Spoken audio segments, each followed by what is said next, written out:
নমস্কার। ভারত কথার গ্রন্থি মোচনের ৭৩৮তম পর্বে আপনাদের সবাইকে জানাই সাদর সম্ভাষণ।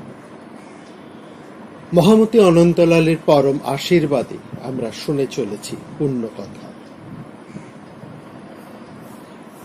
আমরা আলোচনা করছি স্ত্রী পর্ব, মহাভারতের স্ত্রী পর্বে আলোচনায় আমরা রয়েছি।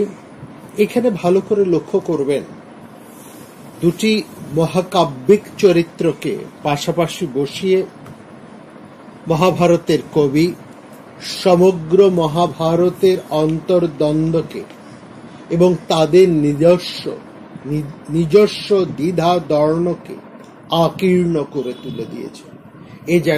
এই দুটি চরিত্র সারা মহাভারতের মধ্যে সবচাইতে জটিল, গভীর এবং প্রবল তাদের উপস্থিতি। একজন ধৃতরাষ্ট্র, অন্ধরাজা ধৃতরাষ্ট্র, তার সমস্ত প্রজ্ঞা নিয়ে তিনি এক অদ্ভুত ভাবে অবস্থান করছেন। তার মধ্যে প্রজ্ঞা আছে অথচ সদাচার নেই। তার মধ্যে সমস্ত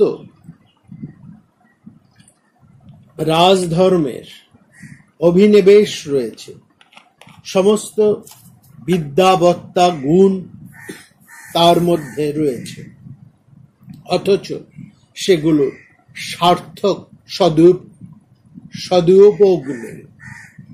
এমনই এক জটিল চরিত্র, যিনি সব জেনে শুনেও তবু অন্যায়কে প্রশ্রয় দিয়ে চলেন, যিনি কি করবেন তা বুঝে করেন না, যা করা উচিত যা করা উচিত নয় এই জ্ঞান যার পরিষ্কার রয়েছে, অথচ কাজ করার সময় তিনি কোনো কিছুই ভাবনা চিন্তা করে করেন না এবং কাজ করার পর তিনি তা নিয়ে হা হুতাশ করেন। এমনই এক জটিল চরিত্র, যিনি নিজের কর্মদোষে এখন অসহ্য যন্ত্রণা ভোগ করে চলেছে। আরেক চরিত্র গান্ধারী। মহাভারতের স্ত্রী চরিত্রদের মধ্যে অন্যতম প্রধান চরিত্র, খুবই গুরুত্বপূর্ণ চরিত্র, অথচ অত্যন্ত জটিল চরিত্র। কি অদ্ভুত! এই দুজনকেই পাশাপাশি বসিয়েছেন মহাকবি, সম্বন্ধিত করেছেন তাদেরকে স্বামী এবং স্ত্রীর সাথে।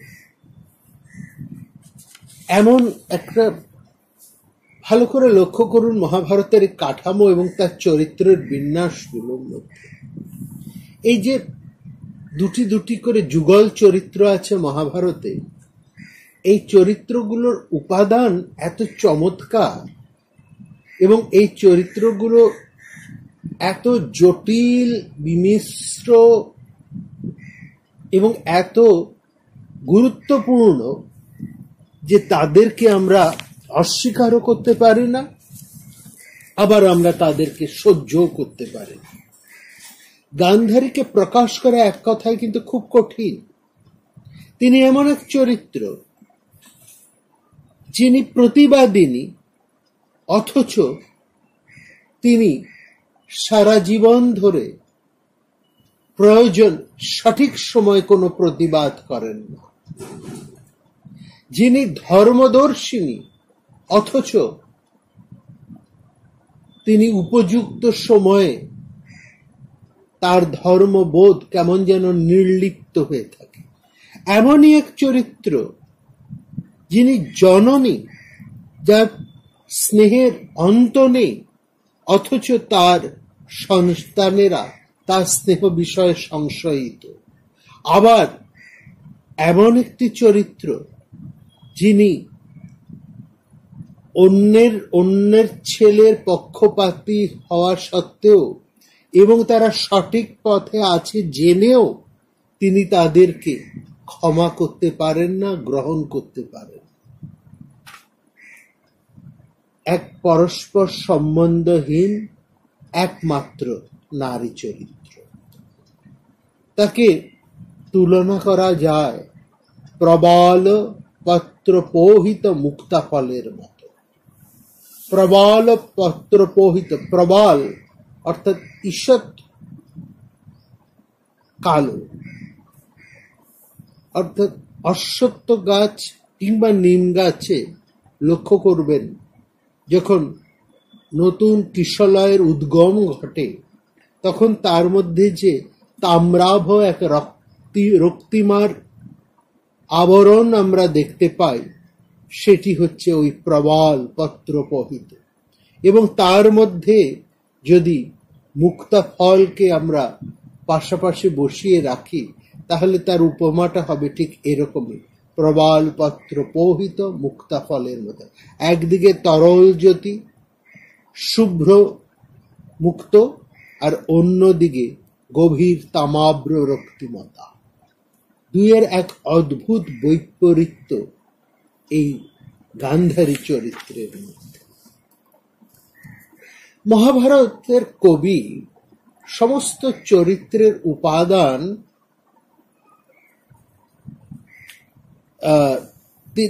একেবারে মহাভারতের আদি পর্বের প্রথম দিকেই অংশাবতরণ পর্বে লিপিবদ্ধ করেছে। ওই অংশাবতরণ পর্বকে যদি আমরা যথেষ্ট মনোযোগ দিয়ে দেখি তাহলেই ওই চরিত্রটি কেমন তার একটা আভাস মোটামুটি পেতে পারে। এখানে পাণ্ডব জননী কুন্তিকে বলা হয়েছে সিদ্ধির অংশে জাতা, এবং সেটা তার গোটা জীবনে প্রতিফলিত। তার জন্মলগ্ন থেকে তার পিতা কর্তৃক তাকে কুন্তি ভোজের হাতে দত্তক দেওয়া, তারপরে দুর্বাসার বর লাভ, তার থেকে কৌন্তির জীবনে দুর্জয় ঘনিয়ে আসা, পাণ্ডুর সাথে তার বিবাহ, পাণ্ডুর মৃত্যু, তারপর দীর্ঘ সময় ধরে তার জীবনের নানান ওঠা পড়া, কষ্ট সহ্য করা, যন্ত্রণা, এবং সব কিছুর মধ্য দিয়ে অবশেষে তার জ্যেষ্ঠ পুত্র ধর্মস্বরূপ যুধিষ্ঠিরের সিংহাসনে প্রতিষ্ঠা লাভ তার জীবনের মধ্যে এক সিদ্ধি। তিনি সারাটা জীবনই যেন যুদ্ধ করে চলেছেন, এক যোদ্ধা রমণী, কিন্তু তার অস্ত্র নেই, অস্ত্রহীন যোদ্ধা রমণী, এবং অবশেষে তিনি সিদ্ধি লাভ করছেন। কুন্তিকে সেই জন্য বলা হয় সিদ্ধিস্বরূপিণী। আর অন্য দিক থেকে গান্ধারীকে বলা হয়েছে মতি।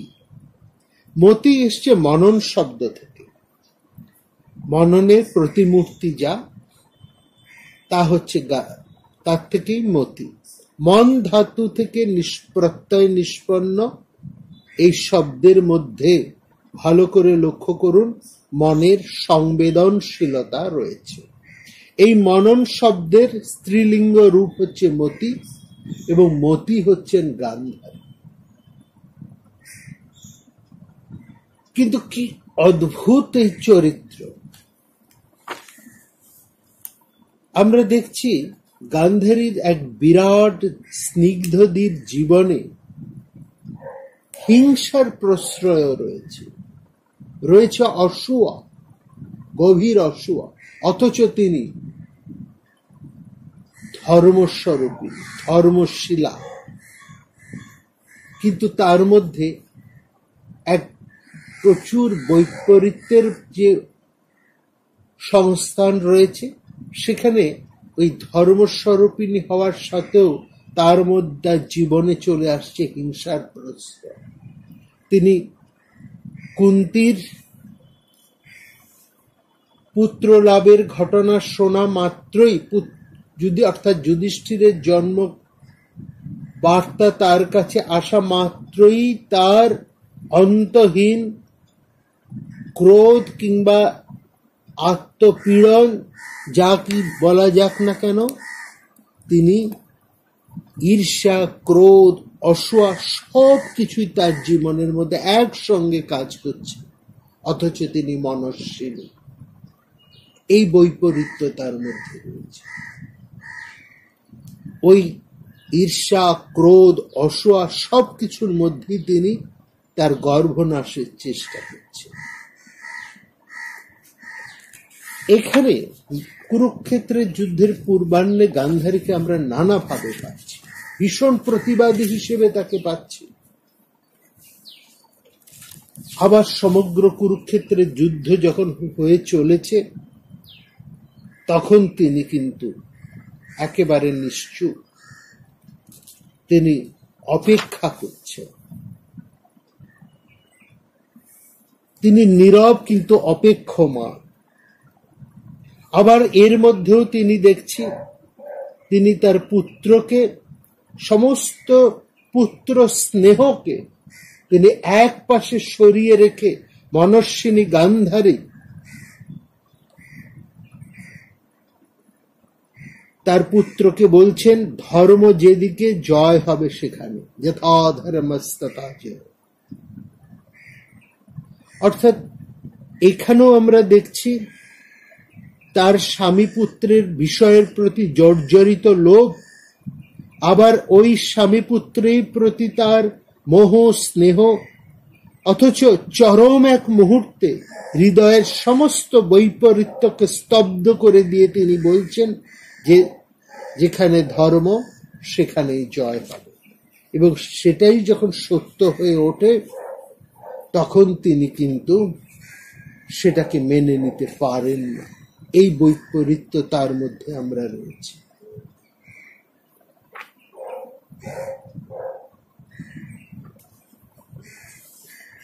আমরা স্ত্রী পর্বের মধ্যে এসে উপস্থিত আছি। এখানে আমরা দেখছি গান্ধারী এসে উপস্থিত হয়েছে, এবং গান্ধারী যখন এসে উপস্থিত হয়েছেন তখন ভয় পাচ্ছেন যুধিষ্ঠির। তিনি ভীষণ ভয় পাচ্ছেন, এবং এই ভয় তিনি কুরুক্ষেত্রের যুদ্ধের শেষ হবার সঙ্গে সঙ্গেই পেয়েছিলেন। যে মুহূর্তে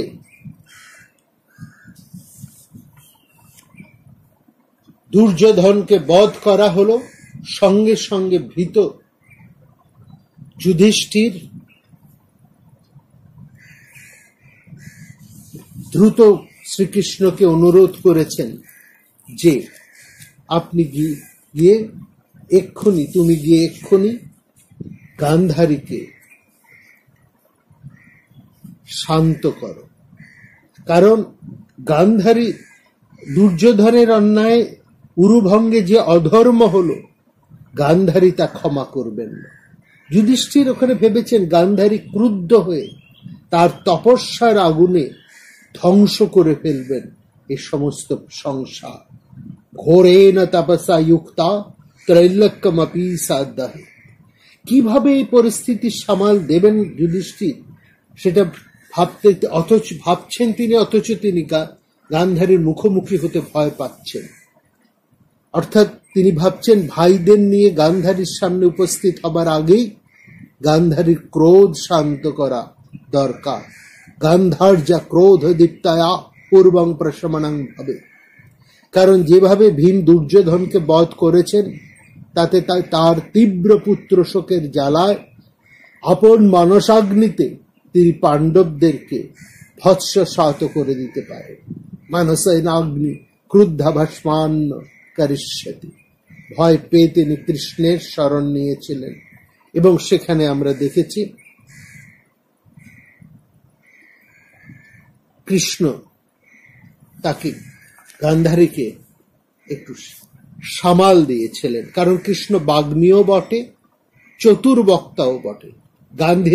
গান্ধারীর কথা দিয়েই তিনি গান্ধারীকে স্তব্ধ করে দিয়েছিলেন। দুর্যোধনের মৃত্যুতে যে ভয়ঙ্কর ক্রোধ তার মধ্যে জমা হয়ে উঠেছিল, কৃষ্ণের মধুর এবং চতুর উক্তিতে তা প্রকাশ করতে পারেননি। তিনি কেবল বলেছিলেন, আমার মনের ব্যথা আমার বুদ্ধি বিচলিত করে দিয়েছিল। আধীর ভি দর্জ্যমানায় মতি সঞ্চালিত মম। কিন্তু কৃষ্ণ, তোমার কথা শুনে আমার বুদ্ধি এখন অনেকটাই স্থির হয়েছে। আমি জানি তুমি আছো, পঞ্চ পাণ্ডবেরা রয়েছে, এখন তো তোমরাই এই পুত্রহীন অন্ধ ধৃতরাষ্ট্রের একমাত্র অবলম্বন। তং গতি সহতৈ বীরৈ রীত পুত্রস্য কেশব। এই কথার মধ্যে লক্ষ্য করবেন, গান্ধারীর যতটা হতাশা, যতটা অসহায়তা আছে, তার চাইতে অনেক বেশি আছে ক্রোধ, যা কৃষ্ণের বাক চাতুর্যে গান্ধারী প্রকাশ করতে পারলেন না। অথচ এতদিন পুত্র দুর্যোধনের অভিমান মঞ্চের আশেপাশে থেকে শান্তি না পেলেও তিনি তার আঁচটুকু অনুভব করেছেন। শতপুত্রের বিশ্বস্ততায় কোনোদিন স্বপ্নে তিনি এই দুই বৃদ্ধ এবং এই গান্ধারী এবং ধৃতরাষ্ট্র, তারা স্বপ্নেও ভাবতে পারেননি যে একদিন তাদের একটি সন্তানও বেঁচে থাকবে না। সেই গভীর বিশ্বাস আজকে লুপ্ত হয়ে গেছে। তাই তাকে নির্ভর করতে হচ্ছে তাদেরই উপর, যারা তাকে পুত্রহীনা বলে মায়া করবেন, করুণা করবেন, এবং সেই পুত্রদের অন্যায় অহংকারের প্রতিফল সেই প্রিয় এবং অন্যায়ী পুত্রদের এতদিনের অন্যায়ের এবং তাদের অন্যায়কারী পুত্রদের প্রশ্রয় দেবার প্রতিফল পাচ্ছেন এই দুই বৃদ্ধ এবং বৃদ্ধা। গান্ধারী আজ বুঝতে পাচ্ছেন, তিনি তাই কৃষ্ণের কথা বুঝে নিয়েও মুখখানিতে আঁচল চাপা দিয়ে কাঁদতে লাগলেন কৃষ্ণের সামনে। পুত্রা শোকাভিসন্তপ্তা মুখং প্রচ্ছদ্য বাৎসসা। আর এইখানে স্ত্রী পর্বে আমরা দেখছি কৃষ্ণ প্রথমে শান্ত করলেন ধৃতরাষ্ট্রকে। তিনি যেভাবে ক্রুদ্ধ হয়ে উঠেছেন ভীমের উপরে, তাকে সেই মুহূর্তে সেই লৌহ ভীমকে ঠেলে দিয়ে ভীমকে রক্ষা করেছেন। তারপরে নরমে গরমে উচিত কথা বলে তিনি শান্ত করেছেন ধৃতরাষ্ট্রকে। কিন্তু গান্ধারীর সঙ্গে যখন যুধিষ্ঠির ভীমেরা ধৃতরাষ্ট্রের সঙ্গে মিলিত হয়ে তার অনুমতি নিয়ে গান্ধারীর সঙ্গে দেখা করতে এলেন, গান্ধারীর মনের অবস্থা তখন এতটাই কঠিন এবং তিনি এত আহত সর্পের মতো ক্রুদ্ধ যে তিনি যুধিষ্ঠিরকেই অভিশাপ দিতে উদ্যত হলেন। দৈপায়ন ব্যাস এই গান্ধারীর চরিত্রকে সবচাইতে ভালো জানেন। তিনি জানেন এই পুত্রবধূটি কেমন, কারণ অত্যন্ত ধর্মশীলা হলেও, সদা নিষ্ঠাবান হলেও, শুশ্রূষা পরায়ণ হলেও গান্ধারীর মধ্যে এক মনস্বিতা থাকা সত্ত্বেও তার মধ্যে যে কখনো কখনো ক্রোধ, মন্যুময়তা, অসূয়া, আশাবাদ এবং তার পরিণাম কতটা ভয়ঙ্কর তা ব্যাসের থেকে আর ভালো কেই বা জানে। এবং সেই জন্যেই তিনি দ্রুত গান্ধারীর সামনে দাঁড়িয়ে বললেন, এটা কিন্তু অভিশাপ দেবার সময় নয় গান্ধারী, এখন ক্ষমা করার সময়। শাপকালম আবিক্ষিপ্য ক্ষমাকালমুদীর্যম। তুমি পাণ্ডবদের উপর ক্রোধ করো না। এক অসাধারণ যুক্তি তুলে ধরলেন দৈপায়ন ব্যাস, যেখানে যুদ্ধের সময় 18 দিন ধরে গান্ধারী কিভাবে মানসিক লড়াই করেছেন পুত্রের সঙ্গে, এবং বলা ভালো পাণ্ডব পক্ষে। আর ঠিক এখানেই ধরা পড়ে কিভাবে সমস্ত খণ্ডিত ক্ষুদ্র বৃত্তিগুলোকে অতিক্রম করে গান্ধারী এক পরম সত্য, পরম ধর্মকে তিনি অবলম্বন করে স্থিত হতে পারে। এখানেই তার মনস্বিতা। আমরা বুঝতে পারি কেন দ্বৈপায়ন ব্যাস তুচ্ছ ঘটনাগুলোকে স্পষ্ট করে বলেন না। মহাভারতে অধর্মের বিরুদ্ধে যখন অন্তর্গত ধর্মের যুদ্ধ চলে, তখন তুচ্ছ ক্ষুদ্র ঘটনাগুলোকে সংবেদনশীলতায় মহাকবি আপন হৃদয়ের ঔদার্যে যে এড়িয়ে যান, না হলে তো গান্ধারীর মতন চরিত্রকে আমরা শেষ পর্যন্ত ধরতে পারি না, বুঝতে পারি। গান্ধারী যখন পুত্রশোকে নিজেকে আর স্থির রাখতে পারছেন না, তখন এই ক্রোধের উদ্গম। তিনি যুধিষ্ঠিরকে অভিশাপ দিতে উদ্যত। ব্যাস বলছেন, পাণ্ডবদের উপর তুমি ক্রোধ করো না গান্ধারী। তোমার কি মনে পড়ে যুদ্ধের এই 18 দিন গেছে, প্রত্যেক দিন যুদ্ধযাত্রার পূর্বাহ্নে তোমার জ্যেষ্ঠ পুত্র দুর্যোধন তোমার কাছে এসে বলতো, আশীর্বাদ করো মা, যেন আমি জয়ী হই, আমার যেন কল্যাণ হয়। শিব মা সংসমে মাতর যুদ্ধ মনুষ্য শত্রুভি। কিন্তু তুমি তো একদিনও সেই ব্যক্তিগত পুত্রের স্বার্থ উচ্চারণ করনি, বলনি, হে পুত্র, যুদ্ধ জয়যাত্রায় এগিয়ে যাও, তোমার জয় হোক। প্রতিদিন পুত্রের জয় এ শোনার উত্তরে তুমি উচ্চারণ করেছ, বরং তুমি উচ্চারণ করেছ, হে পুত্র, যেদিকে ধর্ম আছে সেদিকেই জয় হবে। উক্তবতস্যি কল্যাণী ইয়তো ধর্মস্ততো জয়। ব্যাস আরো বলেছেন, তুমি তো কোনোদিন মিথ্যা কথা বলো না গান্ধারী, চিরকালই তুমি সত্য কথা উচ্চারণ করে এসেছ। অতএব পুত্র দুর্যোধনের জয় কামনার উত্তরে নিশ্চয়ই তুমি মনে একরকম, মুখে আরেক রকম কথা বলনি। তুমি তো ধর্মের জয় চেয়েছ। ন চাপ্পতীতং গান্ধারী বাচন্তে বিতথাহম। আমরা মহাভারতের কবিকে দেখছি আর আশ্চর্য হয়ে যাচ্ছি। তাই তিনি যে মহান রচনা করেছেন, তার সৃষ্ট সমস্ত চরিত্রের মধ্যে তিনি এমন ভাবে বর্তমান,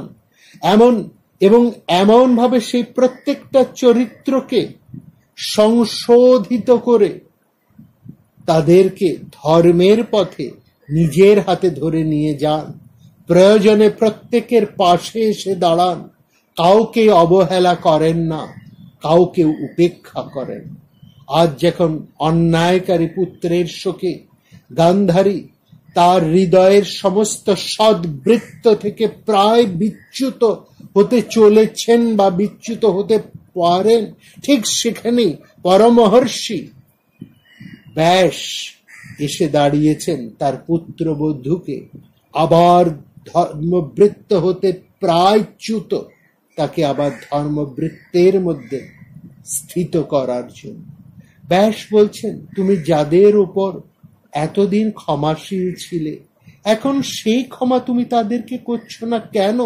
ক্ষমাশীলা পুরা ভূত্বা সাদ্যন খম্য সেই কথম।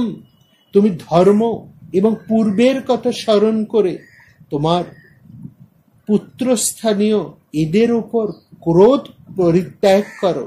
কোপং সংগচ্ছ গান্ধারী পাণ্ডবেষুতে।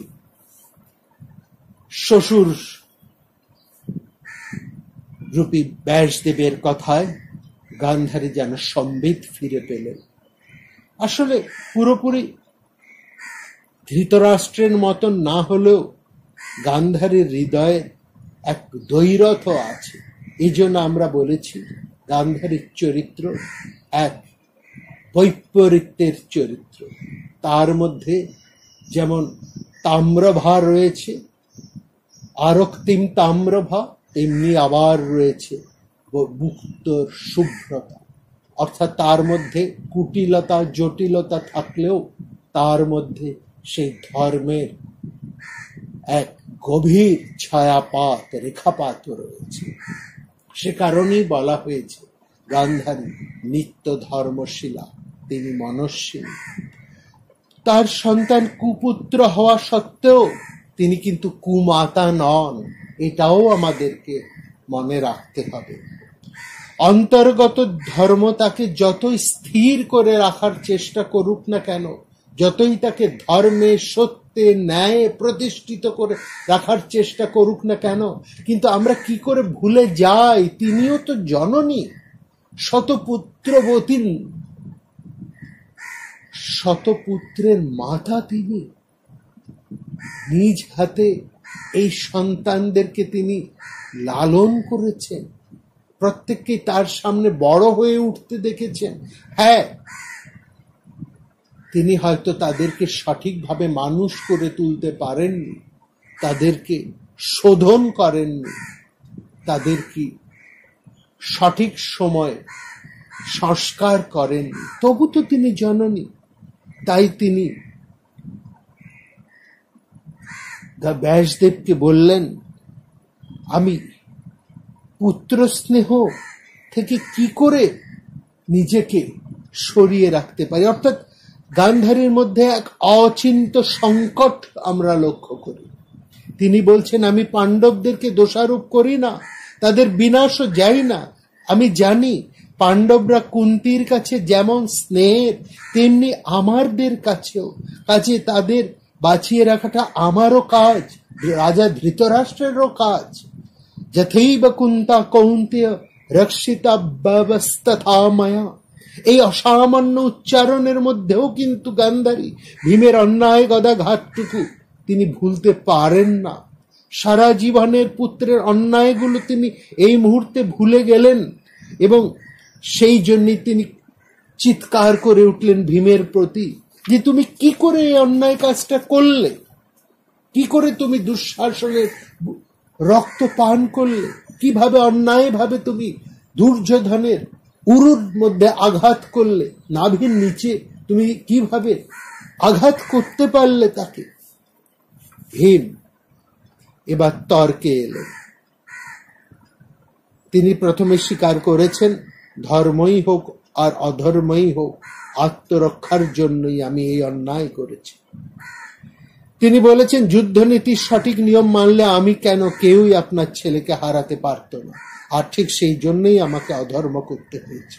এই কথার সঙ্গে সঙ্গেই ভীম এবার বললেন, আর অধর্মের প্রশ্নই যদি আপনি তোলেন, তবে বলবো, মহারাজ যুধিষ্ঠিরকে আপনার পুত্ররা যখন অন্যায় পাশা খেলায় জিতে তার রাজ্য কেড়ে নিয়েছিলেন, আমাদের সবার সঙ্গে যখন তারা প্রতারণা করেছেন, তার ফলেই তো আমাদেরকে অধর্মের আশ্রয় নিতে হয়েছিল।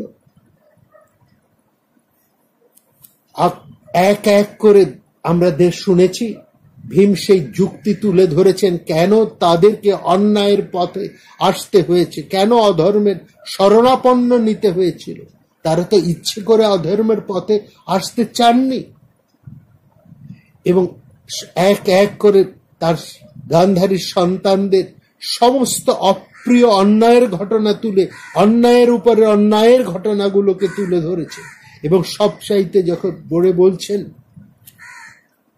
যে আপনার পুত্র উন্মুক্ত রাজসভায় সকলের সামনে পাণ্ডব বধূকে উরু থেকে কাপড় সরিয়ে বাম উরু দেখিয়েছিল, সেই দিনই সকলের সামনে আমরা তাকে মেরে ফেলতাম, সেটাই ছিল উচিত। তदैव বদ্ধ জোহস্মাকং যুদ্ধাচারস্ততে সুত। কেবলমাত্র মহারাজ যুধিষ্ঠির সত্যবদ্ধ থাকায় আমরা সেটা পারিনি। এভাবে দুর্যোধনের অন্যায় কর্মগুলি পর পর গান্ধারীর সামনে তুলে ধরা গান্ধারী আর সহ্য করতে পারেন। তখন ভাবেন, চিৎকার করে বলেছেন, ঠিকই বলেছ ভীম, তুমি ঠিকই বলেছ।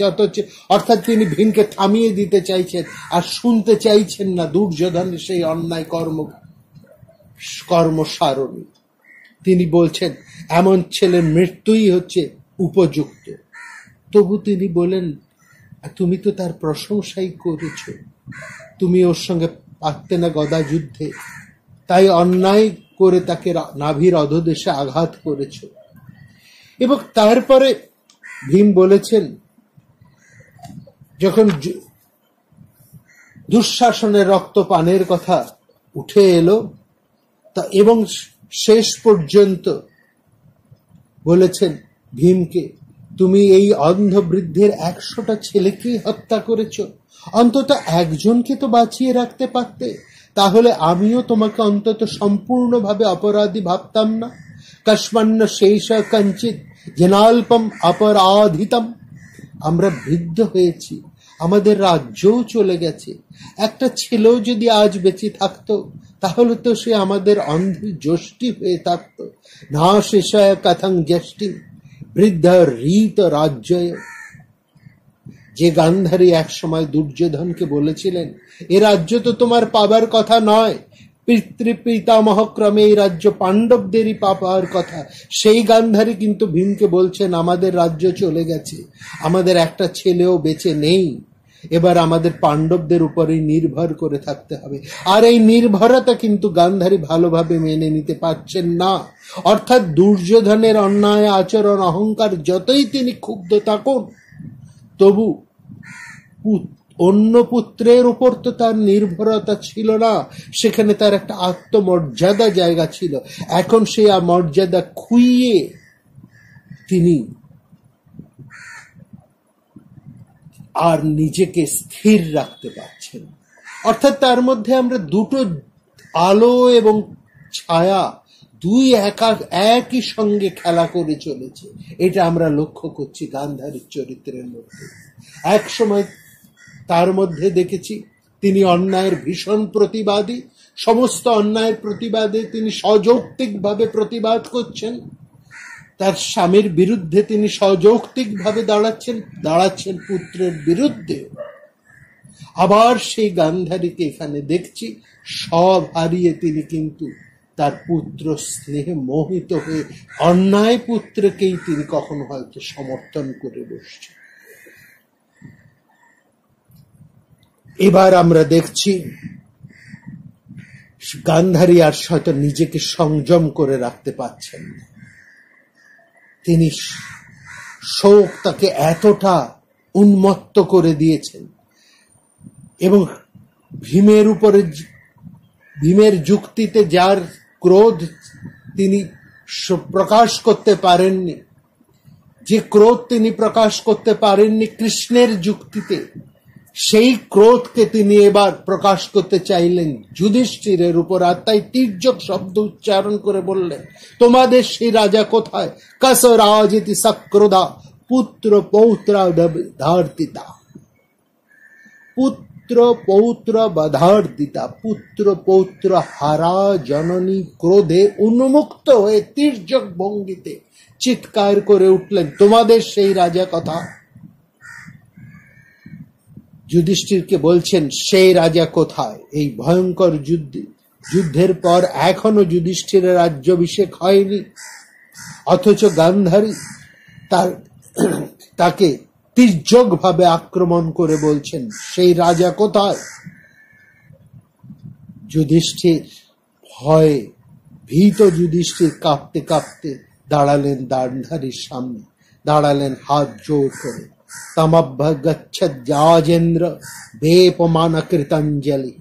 সমস্ত দোষ নিজের কাঁধে নিয়ে যুধিষ্ঠির বললেন, সব দোষ আমার, আমি আপনার পুত্র হন্তা, আমি এই সমস্ত মৃত্যুর জন্য দায়ী, আপনি আমাকে শাপ দিন জননী। সাপাহ পৃথিবী নাশে হেতু ভূত সপস্যমা। গান্ধারী কোনো শব্দ উচ্চারণ করলেন না, কারণ এভাবে সমস্ত দোষ নিজের কাঁধে নিয়ে যে অবনত হয়ে দাঁড়ায় তাকে তো অভিশাপ দেওয়া যায় না, তাকে ভৎসনা করা যায় না। তবু অন্তর ক্রোধ সম্পূর্ণ ভাবে সংযত না করতে পেরে তিনি যে নিঃশ্বাস প্রশ্বাসের মাধ্যমে যে ক্রোধ প্রকাশ পেয়ে যায়,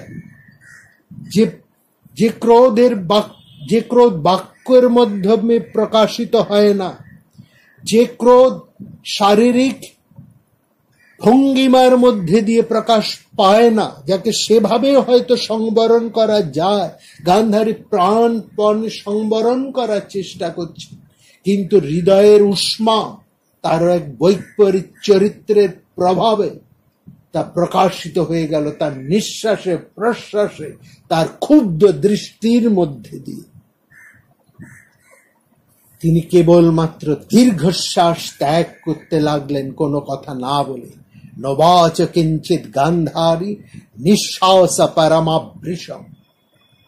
অসহায় যুধিষ্ঠির জননী গান্ধারীর পুত্র শোকে সমদুঃখিত হয়ে তার দুরন্ত ক্ষোভ প্রশমনের জন্য যখন অবনত হলেন তার চরণ স্পর্শ করার জন্য, চরণ স্পর্শ করে উঠে দাঁড়ানো মাত্রই গান্ধারীর পট্ট অবরুদ্ধ নয়নের কোণ থেকে জ্বলন্ত ক্রোধবহ্নি এসে লাগলো যুধিষ্ঠিরের পদাঙ্গুলির অগ্রভাগে। অঙ্গলাগ্রাণি দদৃশে দেবী পট্টারান্তরেণ সা। হয়তো এক অলৌকিক ভাবে কবি প্রকাশ করেছেন গান্ধারীর এই বহ্নি নেত্রপাত।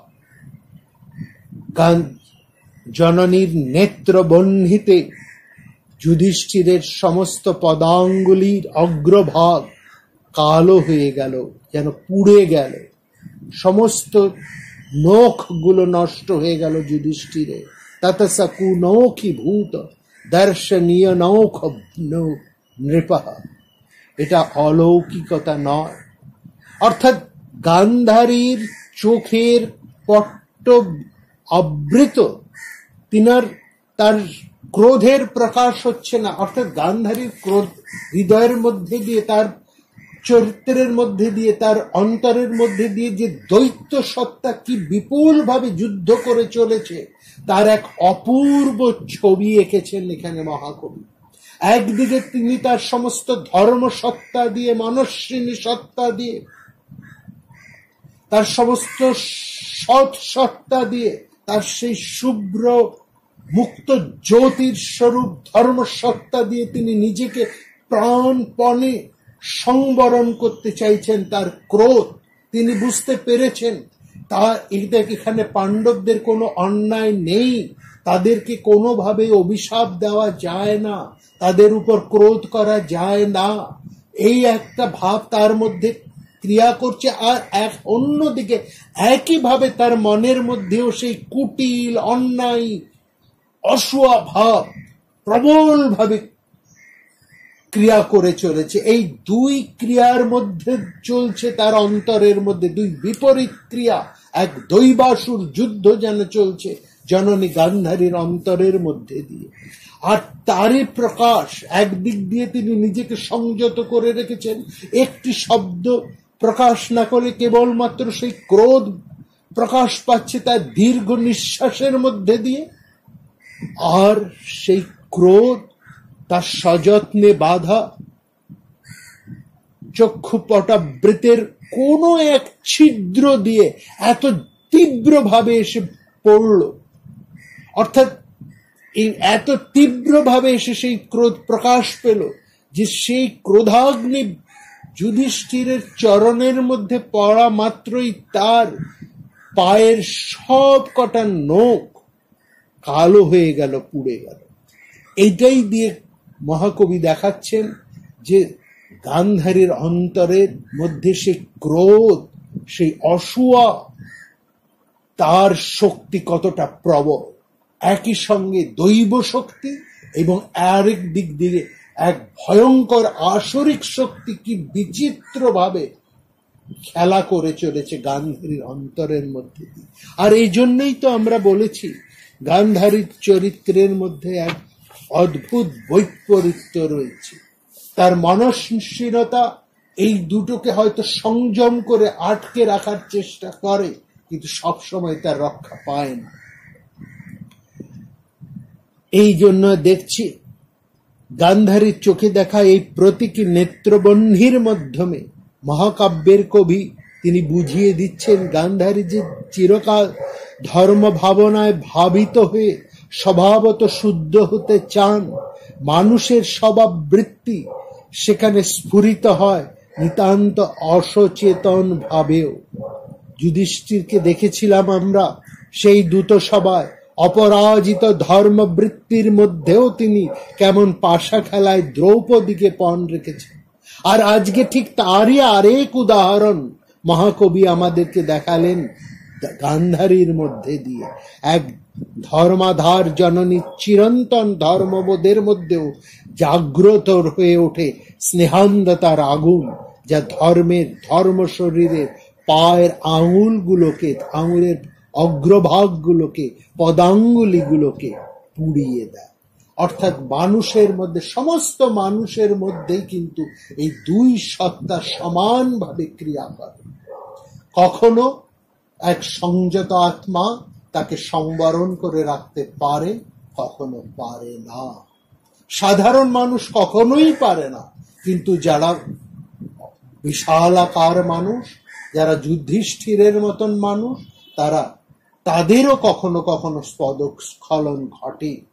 এবং বেশিরভাগ মানুষের মধ্যেই কিন্তু গান্ধারীর মতন এই দুই বোধের এক তীব্র বৈপরীত্যের সংঘাত সব সময় চলতে থাকে।